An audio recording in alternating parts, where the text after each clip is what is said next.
Mateus capítulo 3, versículo 1 em diante.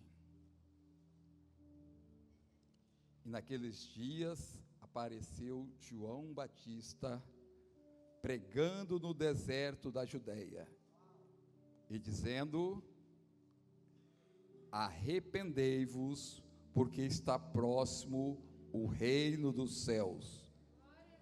Porque este é anunciado pelo profeta Isaías, que disse: voz do que clama no deserto, preparai o caminho do Senhor, endireitai as suas veredas.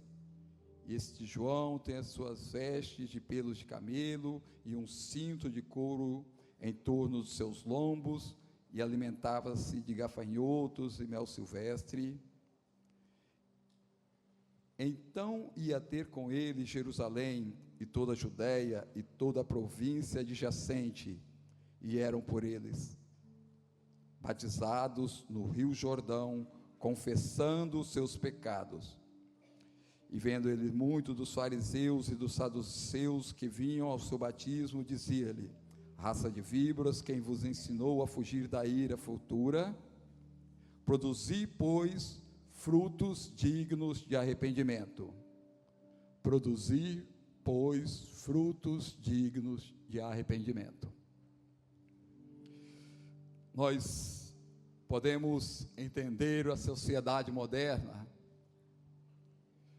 que há uma tentativa de tornar as pessoas sem culpas. O sistema educacional, toda a filosofia, todo o ensino, todo o sistema, toda a sociedade se movimenta na direção de que as pessoas não sejam responsabilizadas pelos seus atos. E a grande alavanca disso daí é transferir para os outros a responsabilidade e as consequências dos atos que praticamos. Isso não é de agora. Desde o Éden aprenderam isso desde Adão. Senhor, foi Eva, foi a mulher que tu me deste. Então, há uma tendência de querer que as pessoas não sejam responsabilizadas. E a culpa é da sociedade, a culpa é dos meus pais, a culpa é do meu temperamento, eu que sou assim, eu nasci assim. E essa tentativa de transferir a culpa, as pessoas passam a viver numa visão como se não tivesse pecado. Só que o cristianismo, o evangelho, as boas novas começam com: arrependei-vos, porque é chegado o reino dos céus, porque está próximo de vós o reino dos céus. Aqui na IVES, um dos nossos lemas é: se a Bíblia diz que é pecado sempre. Um dos nossos lemas como pastor, como corpo pastoral, é: o que a Bíblia fala que é pecado, nós vamos tratar como pecado. Há uma tendência moderna, né, de tirar dos púlpitos a fala sobre a necessidade de arrepender. Mas João Batista começa o seu evangelho, começa a sua pregação, começa a anunciação, a preparação para as boas novas, a preparação para que a vinda do Messias. A palavra é: arrependei-vos, arrependei-vos. E até a palavra arrependimento, com o tempo, foi tirada a conotação que tem na Bíblia. Geralmente, arrependimento está relacionado com o sentimento, com o pensamento de uma oportunidade perdida, ou algo que, um remorso. Ou já ouvi alguém dizer que eu me arrependo das coisas que não faço. Isso é totalmente antibíblico. Eu vejo as pessoas falar isso, me constrange, que isso é totalmente antibíblico. Eu me arrependo daquilo que eu não fiz, principalmente na mídia, né? É muito publicado isso. Mas o Evangelho, a Bíblia, vai nos mostrar para a questão do pecado. E precisamos anunciar na igreja que o pecado existe, que está à nossa porta, e se nós não recebermos a Jesus Cristo, não vivermos uma vida de comunhão com Jesus Cristo, Ele tomará conta de nós.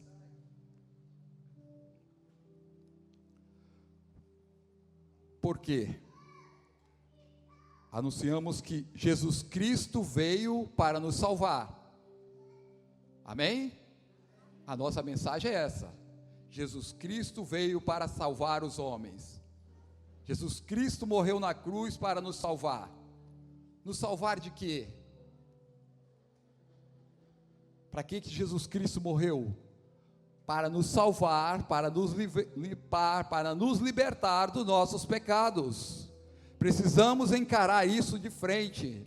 Somos pecadores, somos homens pecadores, e se não estivermos cobertos pela mão do nosso Deus, se não estivermos cobertos pelo sangue de Jesus Cristo, estaremos nas mãos de um Deus irado.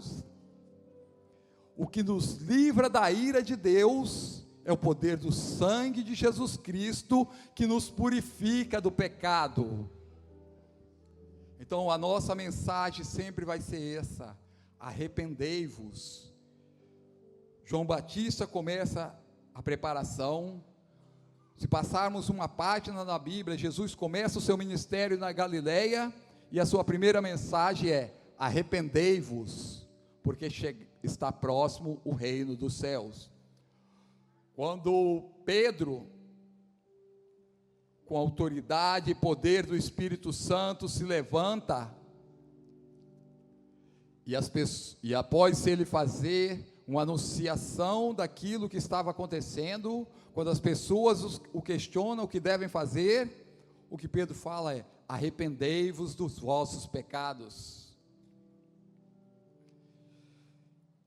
E o pecado não é um pensamento teórico, uma imagem distorcida. O pecado está à nossa porta. O pecado de perto nos arrodeia.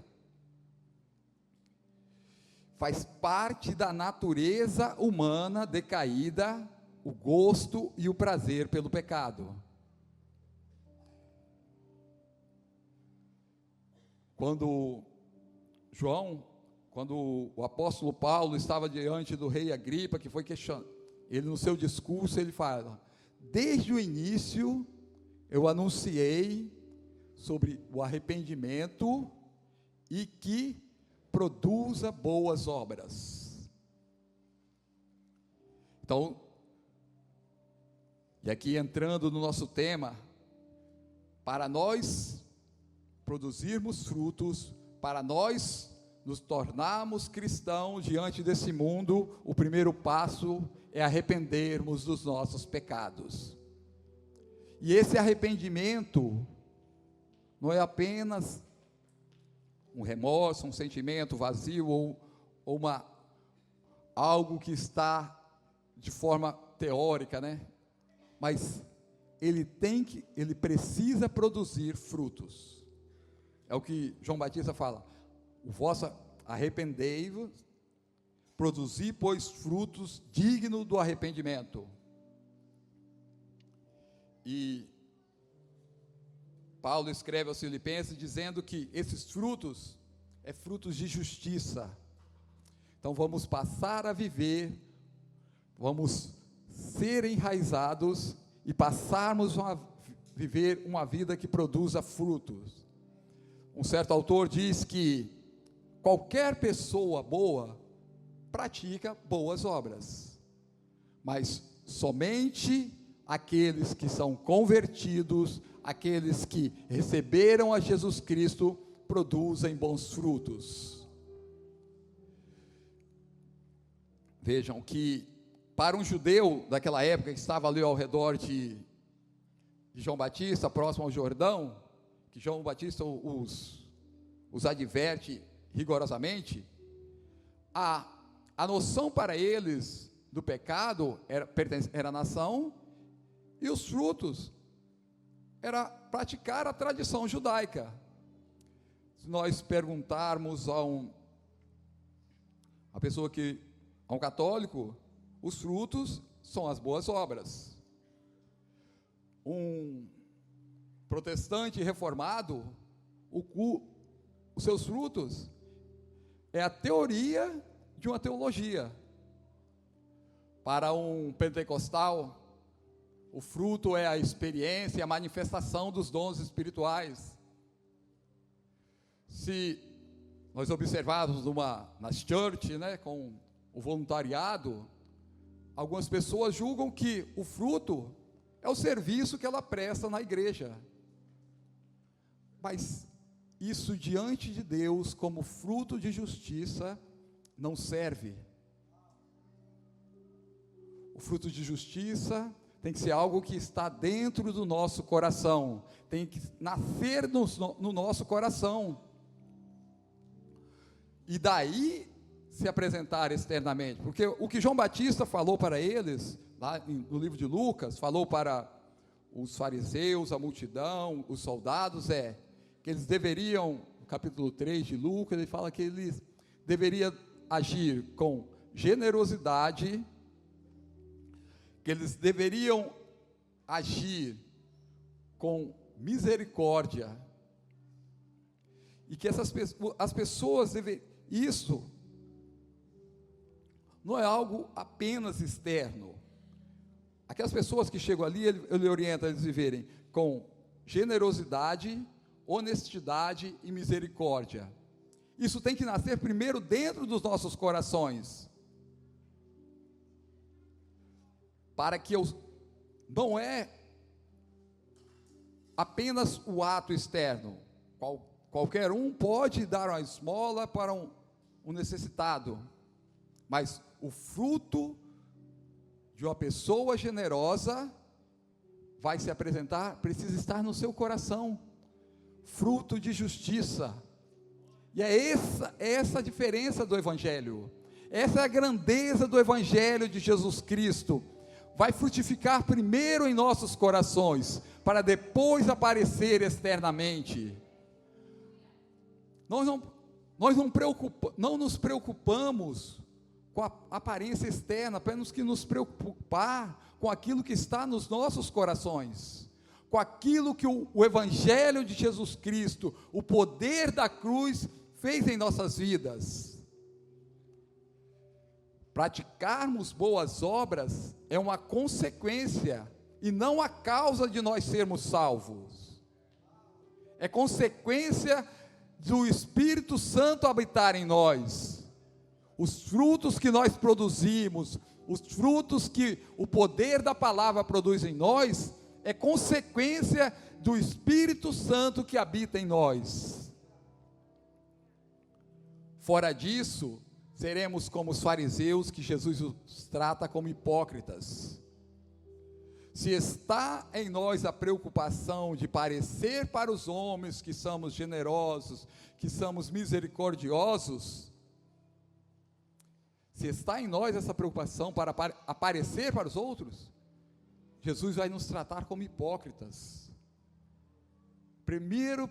Primeiramente tem que nascer nos nossos corações, e só o Evangelho, só Jesus Cristo é capaz de fazer isso. Não é uma mentalidade, não é aquilo que nós pensamos, mas é o poder do Evangelho, é o poder da cruz, é a graça que nos alcançou, que nos transforma, e agora passamos a viver em novidade de vida.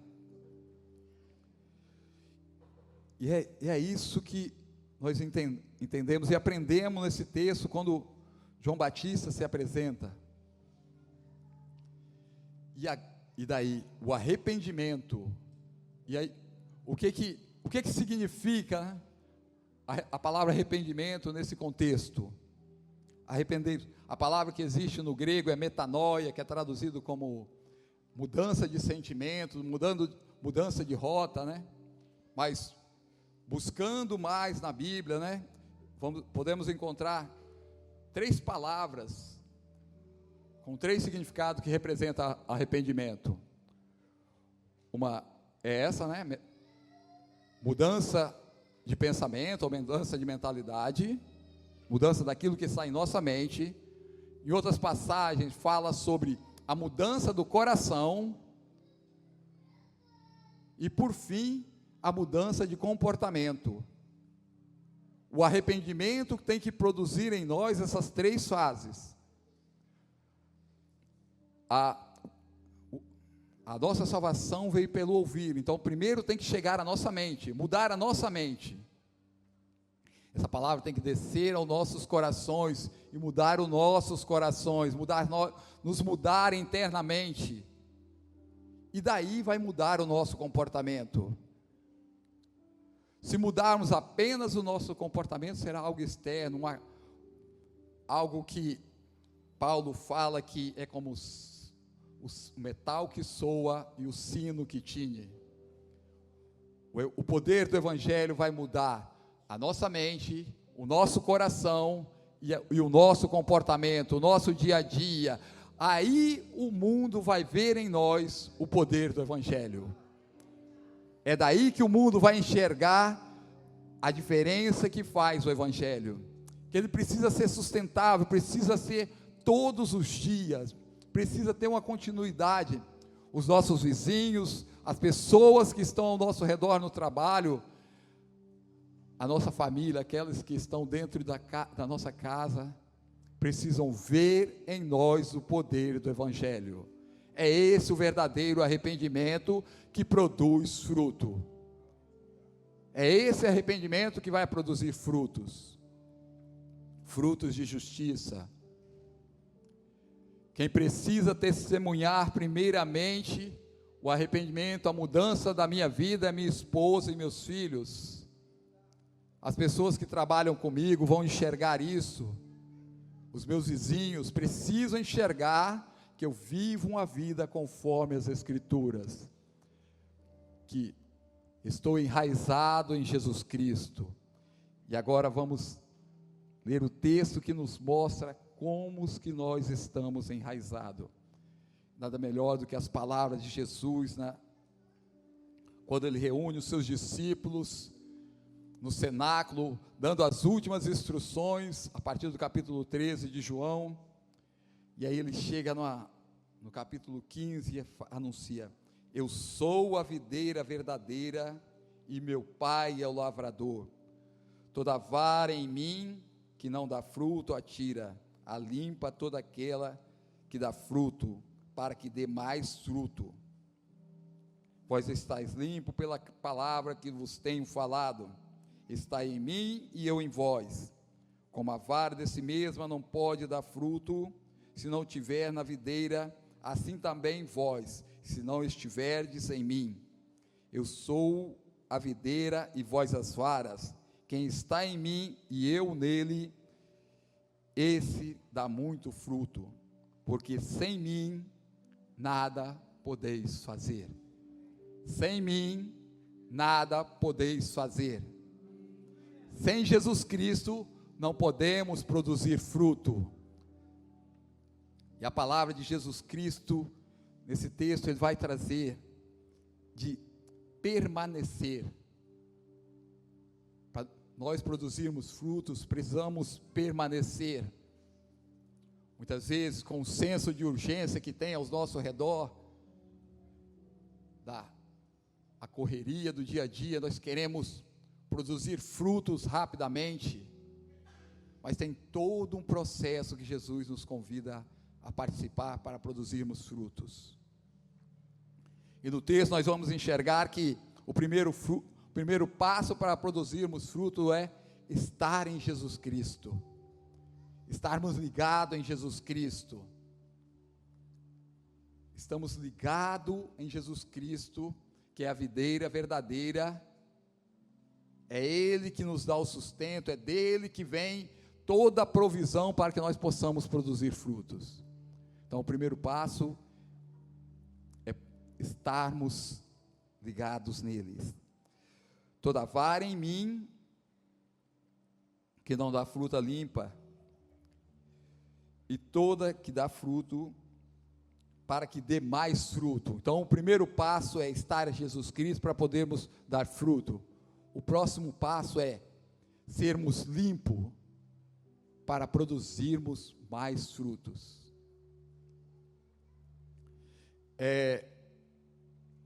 O pastor Vitor fala que ninguém escapa da tesoura, ou a poda, ou ser cortado. E essa é a palavra de João. E, por certo, isso vai produzir dor. E, biblicamente, nós vamos entender que a dor sem propósito é sofrimento. A dor sem um motivo é sofrimento. A dor com propósito é crescimento. Vou repetir. A dor sem propósito é sofrimento. A dor com propósito é crescimento. Precisamos ser podados, precisamos ser ajustados por Jesus Cristo para produzirmos mais frutos. E daí, lá no versículo 5, nós vamos dar um passo à frente, subir mais um degrau. Se vós estiveres em mim, e a minha palavra estiver em vós, para produzir mais fruto. O texto vai dizer isso. Eu sou a videira e vós as varas. Quem está em mim e eu nele, esse dá muito fruto. Aquele que Jesus... Então, o primeiro passo é nós estarmos em Jesus Cristo. O segundo passo é Ele nos podar, nos ajustar. E o terceiro passo é Jesus Cristo estar em nós. Jesus Cristo estar em nós, através do poder do Espírito Santo. Através do Espírito Santo, o nosso Consolador, que foi derramado no dia de Pentecoste, e até hoje nos acompanha. É aí o caminho para nós darmos muitos frutos. Arraigados em Jesus Cristo, arraigados na videira verdadeira, arraigado naquele que nos tirou das trevas e nos trouxe para a sua maravilhosa luz. É aqui, ligados na videira, ligados em Jesus Cristo, fazendo parte da comunhão dos santos, como a árvore bem plantada, vamos ser alimentados e produzir frutos, frutos de justiça, pelo poder do Espírito Santo que agora habita em nós. O Espírito Santo vai produzir em nós fruto. É isso que Paulo fala quando escreve aos Gálatas, capítulo 5, versículo 22. Vou ler para aqui. Poderia tentar falar de memória, mas não vou me arriscar. Mas o fruto do Espírito é amor, alegria, paz, longanimidade, benignidade, bondade, fé, mansidão, temperança. Isso é algo que não depende da aparência externa. É algo interno, é algo que está em nós.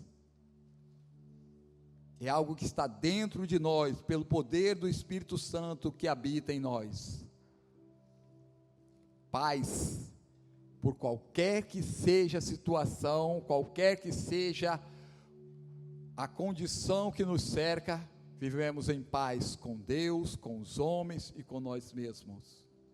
Paz, amor, longanimidade, e a lista vai só aumentando, né? Até chegar em mansidão e temperança, ou domínio próprio. Essa precisa ser externada, né? Mas não vamos conseguir fingir um domínio próprio se o Espírito Santo não está em nós.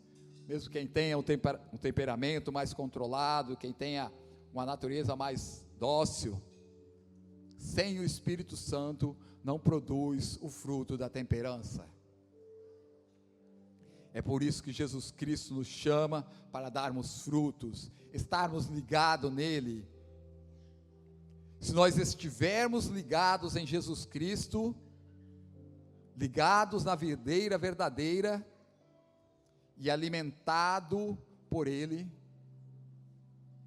com certeza iremos dar fruto, iremos produzir frutos, fruto de justiça, frutos que salta para a vida eterna, que mostra qual é a diferença entre aqueles que servem a Deus e aqueles que não servem, aqueles que andam em comunhão com Jesus Cristo e aqueles que não andam.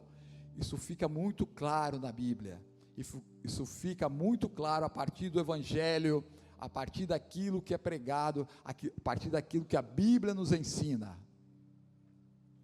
Não é a partir de uma teoria, de uma instituição, ou de uma filosofia humana, mas somente a Bíblia, somente a palavra, né? Se vós estivereis em mim, e a minha palavra estiver em vós. Precisamos ser a habitação do Espírito Santo. É lindo e maravilhoso as manifestações dos dons espirituais, mas vai fazer a diferença no mundo, a diferença no nosso entorno, quando o Espírito Santo habitar em nós e produzir fruto. Vai atrair as pessoas para o reino de Deus, como a árvore frondosa, se o fruto do Espírito Santo estiver sendo produzido em nós. Aleluias.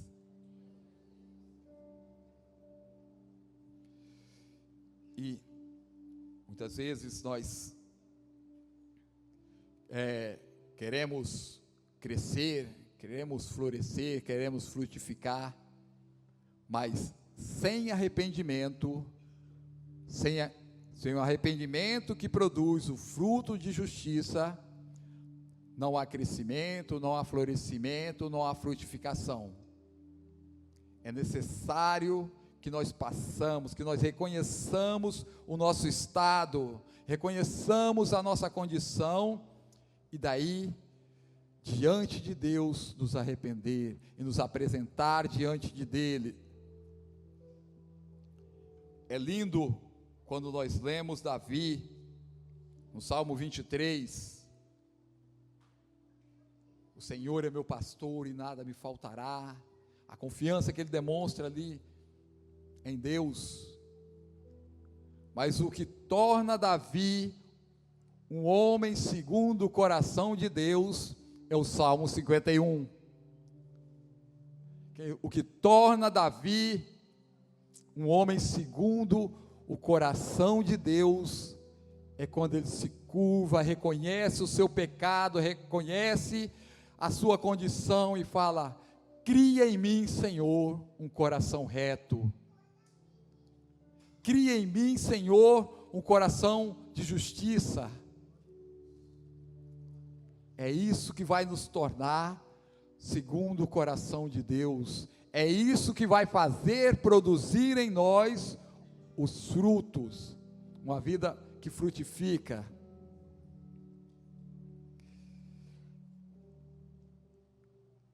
E é interessante nós estudarmos sobre esse tema, enraizados, que nos traz uma conotação de uma situação agrícola, porque todo o contexto em que foi escrito a Bíblia está muito relacionado com esse ambiente agrícola, com esse ambiente de árvore, de frutificação, de produção.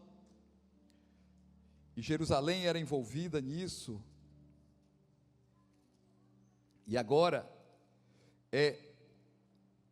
nós vamos observar na Bíblia e facilita para nós compreendermos muitas passagens da Bíblia, quando nós compreendemos essas conotações agrícolas, as parábolas de Jesus, o semeador, o grão, o trigo e o joio, vai facilitar compreendermos como vermos esse ambiente, quando nós compreendermos esse ambiente. E daí é oportuno estudarmos sobre isso, né? Entendermos essas passagens.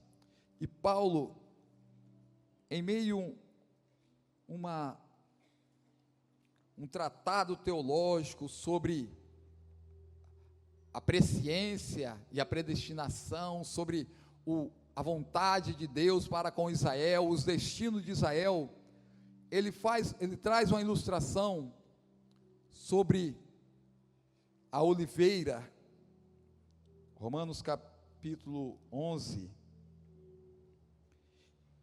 versículo 17, e depois pular para o versículo 24. E se algum dos ramos foram quebrado, e tu, sendo oliveira brava, foste enxertado em lugar deles, e feito participante da raiz e da seiva da oliveira.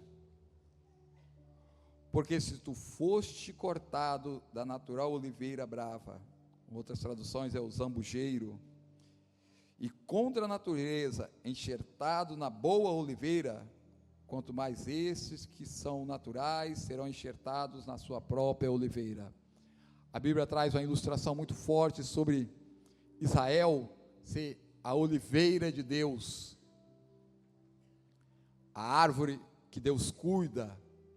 No Velho Testamento fala que, Jeremias tem uma profecia que fala que Israel é como oliveiras com frutos verdes e saborosos.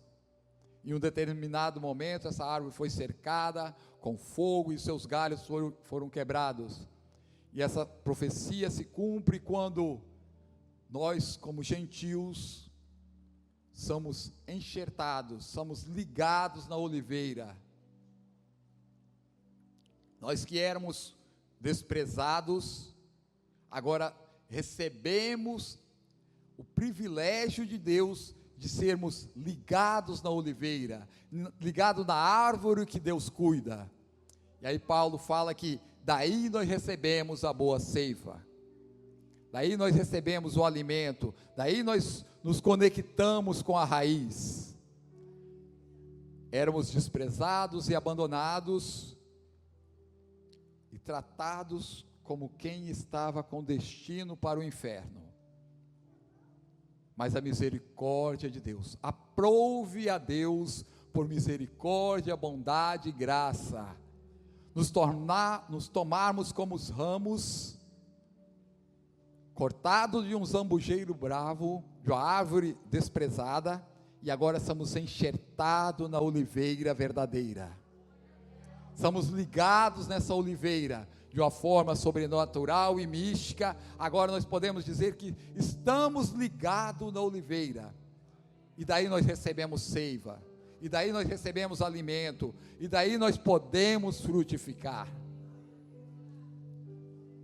É um privilégio grande que os judeus tinham e foi passado para nós, conforme a presciência e o mistério de Deus, que enviou Jesus Cristo para nos salvar. E agora essa redenção nos faz estar ligados na oliveira verdadeira, nos faz estar ligado e como ramos de árvore brava e desprezada, agora ligado na oliveira verdadeira, vamos produzir bons frutos, vamos produzir, como a Bíblia fala, frutos saborosos, para que o mundo possa se alimentar, para que as pessoas possam compreender o poder do Evangelho, o poder da mensagem, o poder da cruz, que é capaz de nos salvar. E no meio todo esse tratado teológico que Paulo se propõe no livro de Romanos, e ele abre um parênteses, usa essa figura, e depois ele volta e escreve um hino, que é uma das passagens lindas da Bíblia, lá os 4 últimos versículos, ó profundidade da riqueza, tanto da sabedoria como do conhecimento de Deus. Quão insondáveis são os seus juízos e quão inescrutáveis os seus caminhos. Porque quem compreendeu a mente do Senhor? Ou quem foi o seu conselheiro? Ou quem lhe deu primeiro a ele, para que lhe seja recompensado? Porque dele, e por ele, e para ele, porque dele são os nossos frutos, por ele são os nossos frutos, e para ele são todas as coisas. Glória, pois, a ele eternamente. Amém. Então, Paulo trata aqui da soberania e da grandiosidade de Deus, do mistério da nossa salvação, que nós não podemos entender, que são insondáveis e profundos, que nenhum conselheiro pôde dar a Deus, mas agora Ele outorgou a nós, nos deu pela sua graça, e nós fomos separados, escolhidos, resgatados, santificados na sua presença, e nessa condição, é a palavra de Deus que, para que vades e dê fruto, estando enraizados nessa palavra, estando ligados na oliveira verdadeira, estamos como ramos na videira que é Jesus Cristo, para que vades e dê fruto, que possamos sair nessa manhã daqui, com essa palavra, com essa mensagem, que precisamos produzir fruto.